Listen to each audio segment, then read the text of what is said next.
You can see when you bite into it, it makes like little stripes, green. Hey everyone, I'm Saffitz. I am in my kitchen in my apartment, and today I'm going to show you a recipe from my new cookbook, Dessert Person. It is for pistachio pinwheels, and this is a recipe I plan on making this holiday season. I know that this time of year looks really different for a lot of folks, but it's all the more reason to get in the kitchen and find some comfort in baking. One thing I discovered while writing this book is that I really like eating cookies, but I don't love making cookies because to me, they're not as exciting as other kinds of desserts like cakes or pies, which can use seasonal produce. But that said, the holidays is one time where I do get really into cookie baking, but I have important criteria for a cookie recipe. I don't want a recipe to be something I have to sit there and painstakingly decorate just to make it look festive. So one reason why I really like this pistachio pinwheel cookie is that they're self-decorating. Like the decoration is baked into the cookie, literally. One of the things that makes this recipe, I think, easier than it might appear is that there's one base dough that creates the two colors and the whole thing comes together in the food processor. The first step is going to be grinding the pistachios. Obviously, this is an important ingredient. They are pistachio pinwheels. Just so you have maximum contrast in the final cookie between the green spiral and the rest of the cookie, try to find super green pistachios. And if you can find blanched ones, that's even better.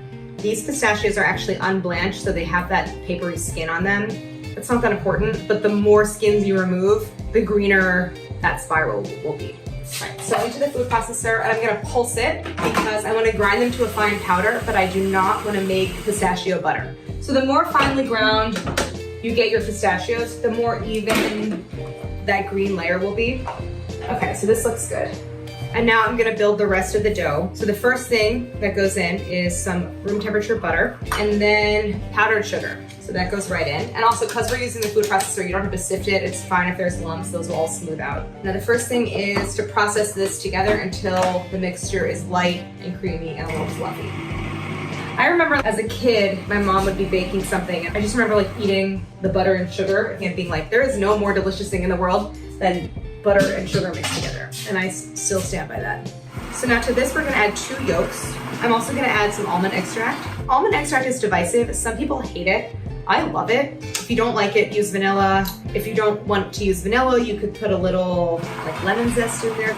All right, so here's my dough. Now it's time to divide my dough and to create the 2 layers. The plain almond version is the base of the cookie. The pistachio version goes on top. So I actually want 2/3 of the dough for the almond and 1/3 for the pistachio. This is for the almond. That remaining third, I'm gonna leave in the food processor and just put it aside. To the 2/3 mixture, I add my almond flour. And this I'm gonna work in with a spatula until I have a uniform, smooth dough. This version is actually from unblanched almonds, so this has some brown specks. So that just means that I'll have more kind of texture in my layers. I first want to spread out the almond dough, and then I'm going to chill that while I do the pistachio, just so that layer has a chance to firm up. This is where it makes sense not to rush anything, because the more even a slab you have, the better your pinwheels are going to look. Now, if you're really a stickler for straight edges, as I am, you can even fold up the edges of the parchment paper. So you're kind of making like an envelope, and that will just flatten everything out and help fill in some of those edges so you have really straight sides. So in order to create a solid surface for applying the pistachio dough, I want to chill this in the refrigerator so the butter firms up and the whole dough becomes more solid.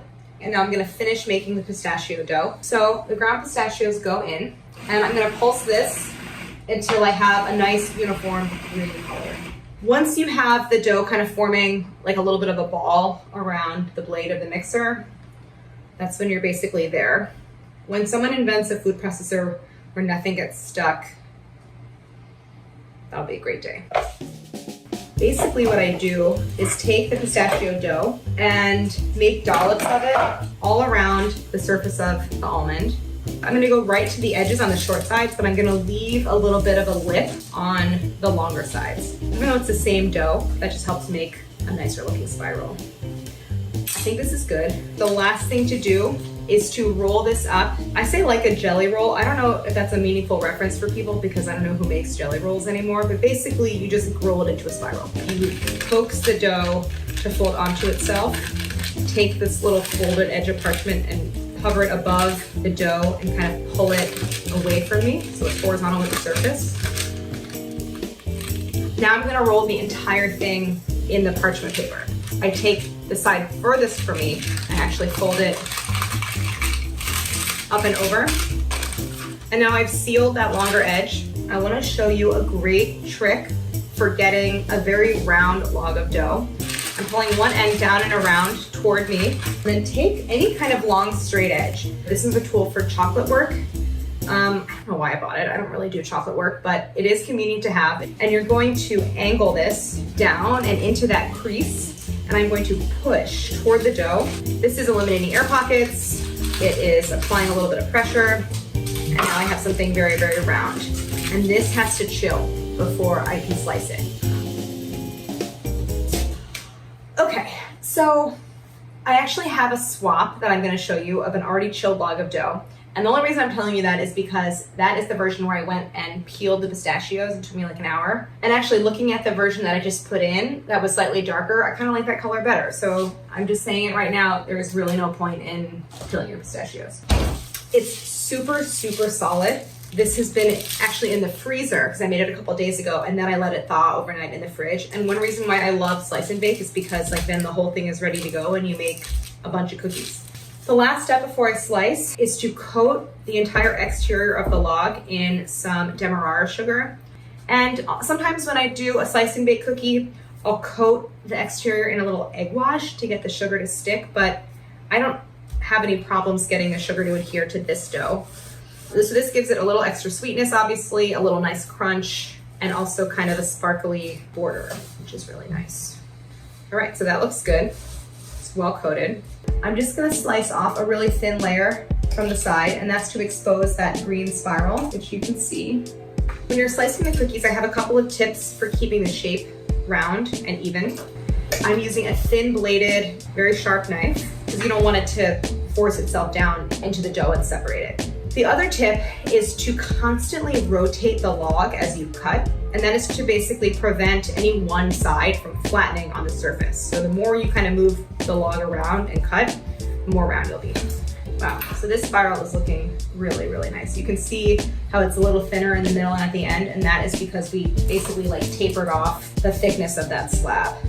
They spread a little bit, they don't spread a lot. Leave at least an inch in between the cookies.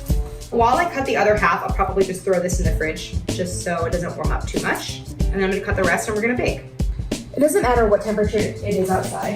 It hasn't been outside today, so I don't know, but it is always at 1,000 degrees in here when I have this on. I'm gonna bake these all at the same time in the oven, so I want one tray on the upper third and one tray on the lower third. I baked them until I started to see a golden brown edge. I want the bottom to be about this color. So now I'm just gonna transfer them to this wire rack. They'll cool very, very quickly. This is the kind of cookie I prefer.